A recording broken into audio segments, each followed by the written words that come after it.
Dernier nutriment, les lipides, plus connus sous le nom de graisse. Les lipides sont le nutriment le plus énergétique, avec 1 g de lipides qui amène 9 calories. Il est souvent considéré comme l'ennemi du sportif, étant donné responsable de la prise de poids. Attention à ce point, parce que les lipides et certains de leurs constituants, et notamment les acides gras qui les constituent, ont un rôle vital pour l'organisme. Ils entrent dans la constitution de nombreuses membranes, permettent la fluidification de nombreux tissus et permettent la fabrication de quelques hormones, comme notamment la testostérone.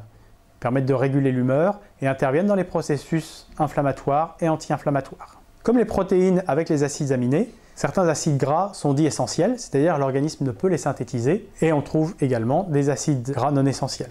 On retrouve 3 différents types d'acides gras en fonction de leur structure. Les acides gras saturés, les acides gras monoinsaturés et les acides gras polyinsaturés.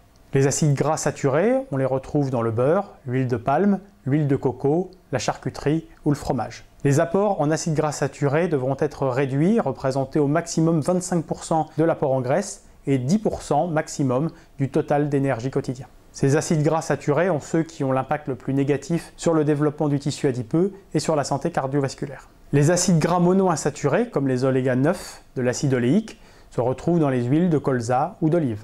Les acides gras polyinsaturés, qui incluent les oméga 6 et les oméga 3, dont on entend beaucoup parler, notamment par rapport à la santé cardiovasculaire. Oméga 3 et oméga 6. Idéalement, le rapport correct devrait se retrouver aux alentours de 3 à 6 oméga 6 pour 1 oméga 3.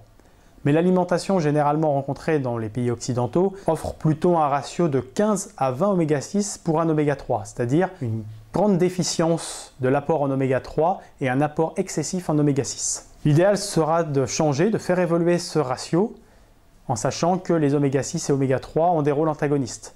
Les oméga 6 plutôt favorisent l'inflammation et la lipogénèse, c'est-à-dire la fabrication de cellules adipeuses. A l'inverse, les oméga 3 ont un rôle anti-inflammatoire, permettent une meilleure santé du cœur et la lipolyse, c'est-à-dire plus de consommation, de mobilisation des graisses, et ce qui va intéresser particulièrement les sportifs d'endurance. On retrouve les oméga 6 dans l'huile de tournesol par exemple. Les oméga 3 qui seront à favoriser se retrouvent dans l'huile de lin, l'huile de colza, les graines de chia, les poissons gras qu'on consommera idéalement 2 à 3 fois par semaine et les œufs produits par des poules nourries avec des graines de lin.